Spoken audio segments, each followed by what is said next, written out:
মাধ্যমিক। আজকে আমরা পড়ব ক্রোমোজোমের রাসায়নিক গঠন সম্পর্কে এবং তার সঙ্গে ডিএনএ ও আরএনএ সম্পর্কেও আমরা আজকে বিস্তারিত জানতে পারবো। চলো দেখে নেওয়া যাক। দেখো, ক্রোমোজোমের রাসায়নিক উপাদান। প্রথমে একটা কথা তোমাদের বলি যে এই প্রশ্নটা শুধু পার্টিকুলার এইটা কিন্তু একটা গোটা প্রশ্ন, ঠিক আছে? এই প্রশ্নটা কিন্তু তোমাদের এবার পরীক্ষার জন্য, মাধ্যমিকের জন্য খুব ইম্পর্টেন্ট। তো খুব ভালোভাবে লক্ষ্য করো। দেখো, ক্রোমোজোম, ইউক্যারিওটিক ক্রোমোজোমের রাসায়নিক উপাদান, ঠিক আছে? প্রথম তিনটে জিনিস নিয়ে গঠিত হয়। কি কি? না, একটা হচ্ছে নিউক্লিক অ্যাসিড, দ্বিতীয়টা হচ্ছে প্রোটিন এবং থার্ড হচ্ছে কি না ধাতব আয়ন। বোঝা যাচ্ছে এই নিউক্লিক অ্যাসিড আর প্রোটিনটা খুব বেশি পরিমাণে থাকে। আগের দিন যখন তোমাদের পড়িয়েছিলাম যে নিউক্লিয় প্রোটিন, ক্রোমোজোমের ওখানে নিউক্লিয় প্রোটিন বলে একটা জিনিস পড়িয়েছিলাম। কি কি ছিল তাতে? না, নিউক্লিক অ্যাসিড ছিল, অর্থাৎ নিউক্লিক অ্যাসিড মানে কি না ডিএনএ এবং আরএনএ, এবং তার সঙ্গে কি ছিল? প্রোটিন ছিল। কি ধরনের প্রোটিন? না, দু ধরনের প্রোটিন, একটা হচ্ছে হিস্টোন প্রোটিন এবং আরেকটা হচ্ছে কি না নন হিস্টোন প্রোটিন, ঠিক আছে? একটা হচ্ছে হিস্টোন এবং অপরটা হচ্ছে নন হিস্টোন প্রোটিন।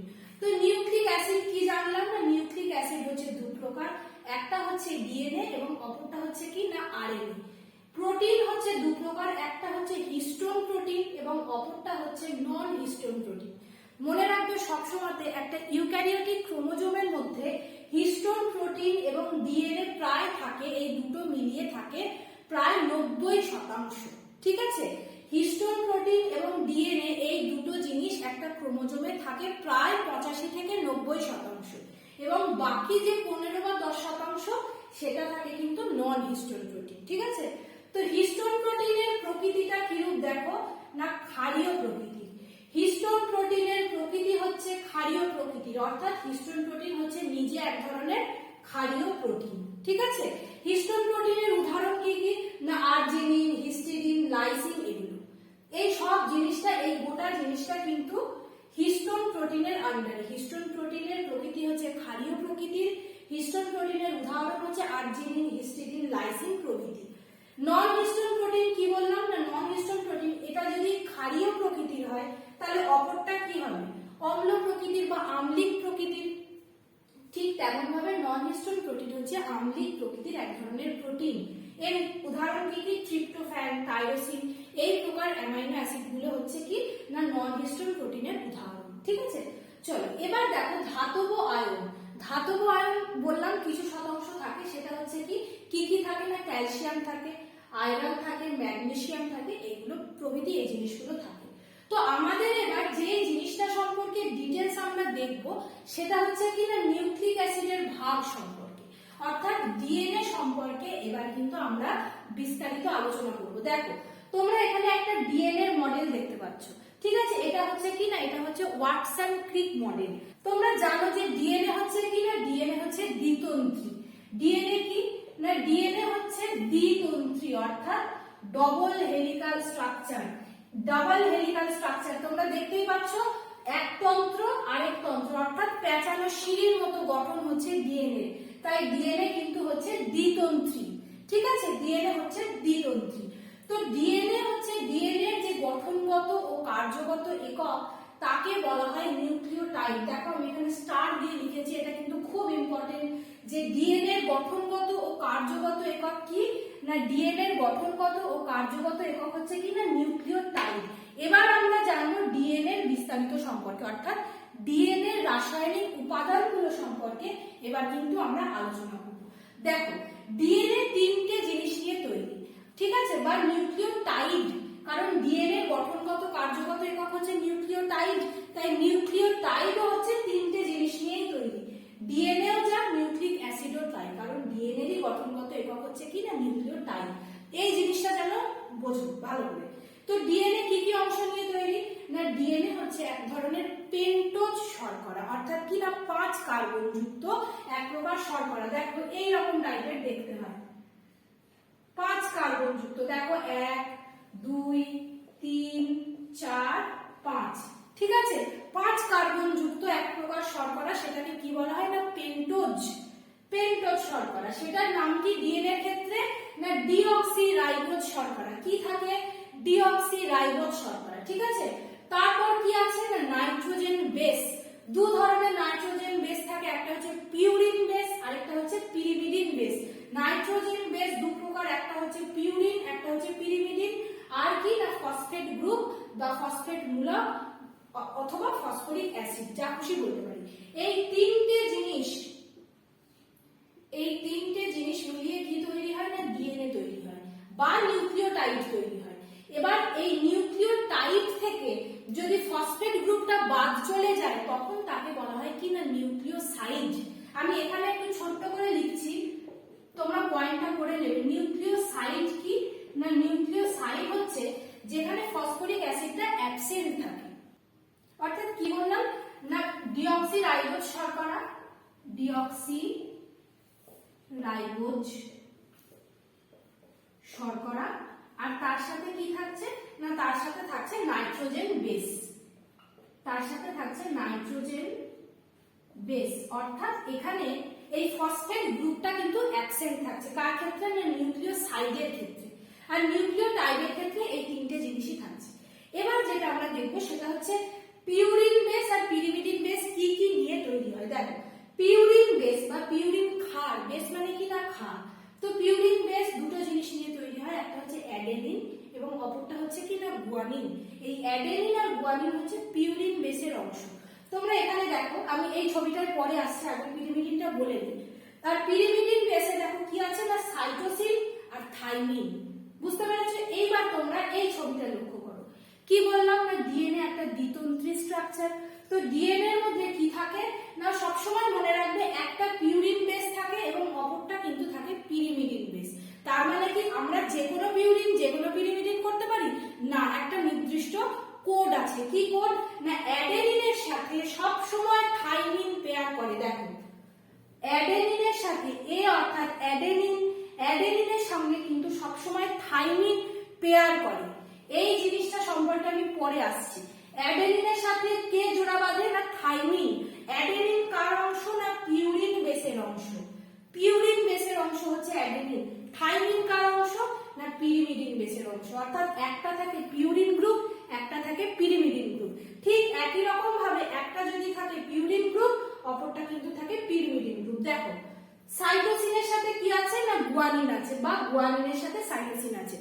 এবার তোমাদের একটা বলি যে সবসময় যে এটা পিউরিন এটা পিরিমিডিন এরকমই হবে তার কিন্তু কোনো কথা নেই, শুধু আমরা দেখবো বেসটা ঠিকঠাক আছে কিনা, অর্থাৎ সি এর সাথে সবসময় জি বন্ধন করেছে কিনা এবং এ এর সাথে সবসময় টি বন্ধন করেছে কিনা।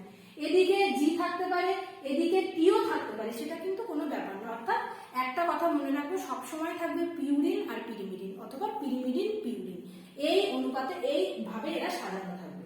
এইবার দেখো তোমরা লক্ষ্য করো এই সি আর জি, সি কি না সাইটোসিন কার অংশ না সাইটোসিন হচ্ছে পিরিমিডিন বেসের অংশ।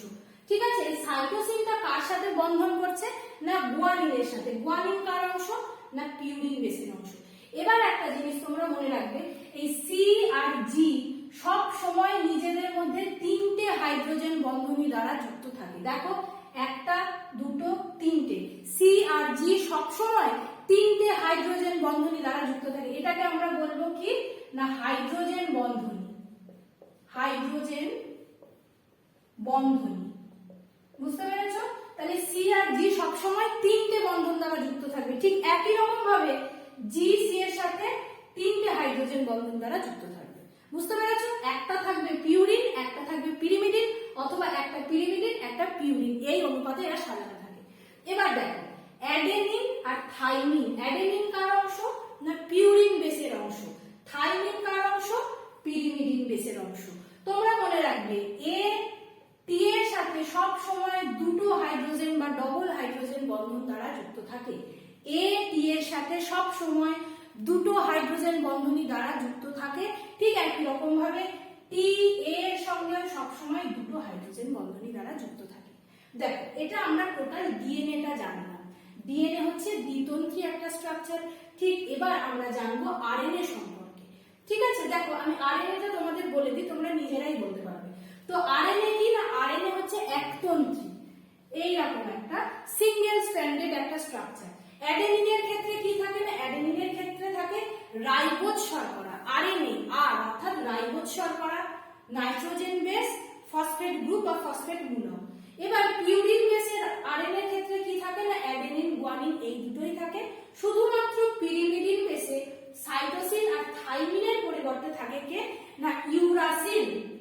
কে থাকে, না ইউরাসিন। কার ক্ষেত্রে, না আরএনএ এর ক্ষেত্রে। ঠিক আছে, আরএনএ এর ক্ষেত্রে পিরিমিডিন বেসে কে থাকে, না সাইটোসিন ও ইউরাসিন। ঠিক একই রকম ভাবে এরা যেমন বন্ধন করছিল, এই একই রকম ভাবে অ্যাডেনিনের সঙ্গে কে বন্ধন করবে আরএনএ এর ক্ষেত্রে, না আরএনএ এর ক্ষেত্রে অ্যাডেনিনের সঙ্গে ইউরাসিন বন্ধন করবে।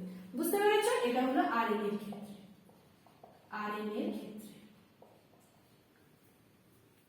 দেখো, এবার তোমাদের বলে দিই ডিএনএ ও আরএনএ এর কাজটা কি। না ডিএনএ আর আরএনএ এর কাজ কি, না ডিএনএ এর কাজ হচ্ছে ডিএনএ কোষের যাবতীয় কাজ। ঠিক আছে, যাবতীয় কাজ এক বংশ থেকে আরেক বংশ, অর্থাৎ এক প্রজন্ম থেকে অপর প্রজন্মে বংশ পরম্পরায় সঞ্চালিত করে কে, না ডিএনএ। আর আরএনএ এর প্রধান কাজ হচ্ছে প্রোটিন সংশ্লেষ করা। এবার আমরা দেখব ইউক্রোমাটিন ও হেটেরোক্রোমাটিন সম্পর্কে। দেখো, এটা হচ্ছে একটা ইউক্রোমাটিন আর হেটেরোক্রোমাটিনের ছবি।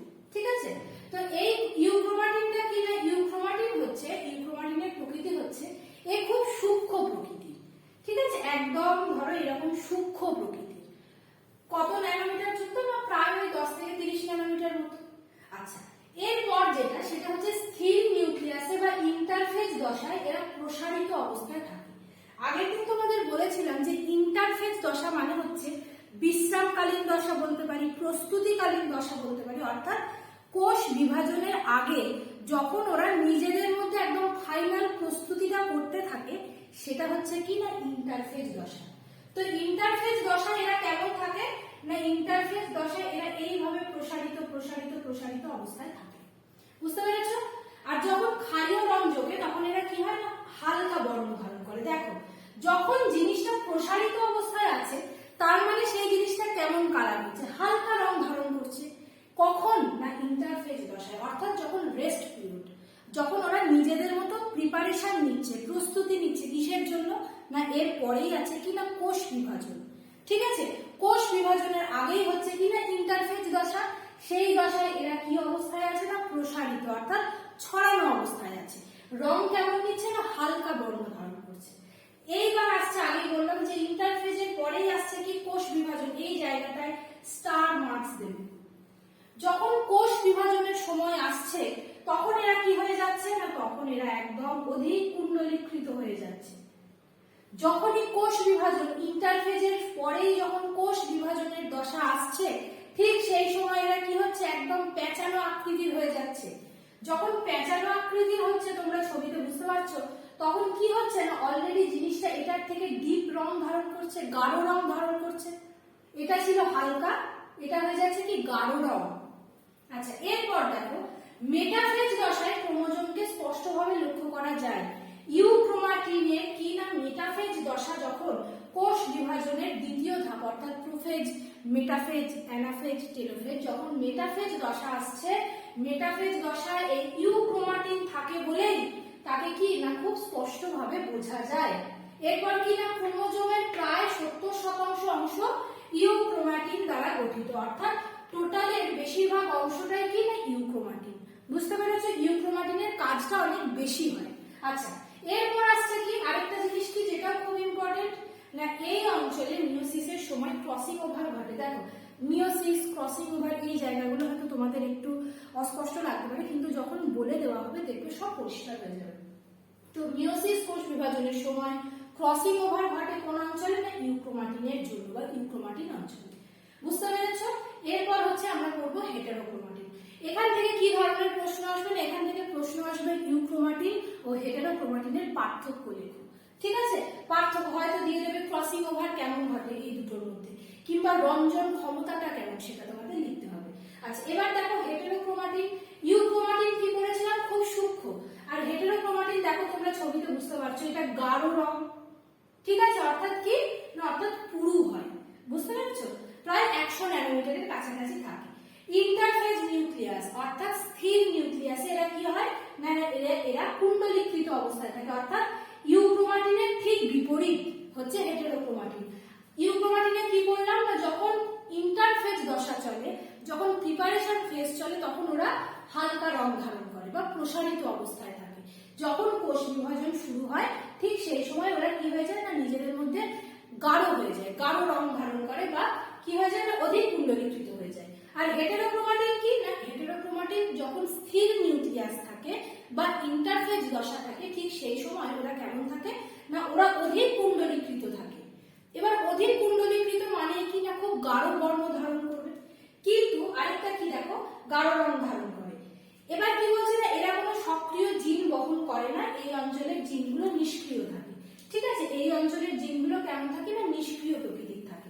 আরেকটা যেটা এই পোর্শনটা দেখো, এই অঞ্চল বিভাজনের সময় হালকা বর্ণ নেয়, যখন বিভাজনের আগে অর্থাৎ ইন্টারফেজ দশাতে কেমন বললাম হেটেরোক্রোমাটিন না এরা কুণ্ডলীকৃত অবস্থায় থাকে ও গাঢ় বর্ণ ধারণ করে। যখনই কোষ বিভাজনের সময় এলো তখন ওরা কি হলো না হালকা বর্ণ নিল। কোন অঞ্চলটা না সেন্ট্রোমিয়ার অঞ্চলটা। আগের দিন ক্রোমোজোম ক্রোমাটিড যখন বলেছিলাম মাঝের যে অংশটা সেটা হচ্ছে কি না সেন্ট্রোমিয়ার অঞ্চল, সেই অঞ্চলটা হালকা বর্ণ নেয় কখন না কোষ বিভাজনের সময়। আরেকটা কি না এই অঞ্চলে ক্রসিং ওভার ঘটে না, এই অঞ্চলে যেহেতু ঘটে ইউক্রোমাটিনের হেটেরোক্রোমাটিনের ক্রসিং ওভার ঘটে না। আর প্রায় 70% অংশ জুড়ে থাকে ইউক্রোমাটিন আর ওই বাকি 30% থাকে হেটেরোক্রোমাটিন। আচ্ছা এই জিনিসটা তোমরা চাইলে স্ক্রিনশট মেরে নিতে পারো, তোমরা স্ক্রিনশট নিয়ে নাও। আচ্ছা আর নোট নিয়ে তোমাদের কোনো চিন্তার কিছু নেই, সমস্ত কিছু ডেসক্রিপশনে দেওয়া লিঙ্ক থেকে তোমরা ডাউনলোড করে নেবে। আজকের ক্লাসটা আমরা এখানেই শেষ করলাম, দেখা হচ্ছে পরের ক্লাসে।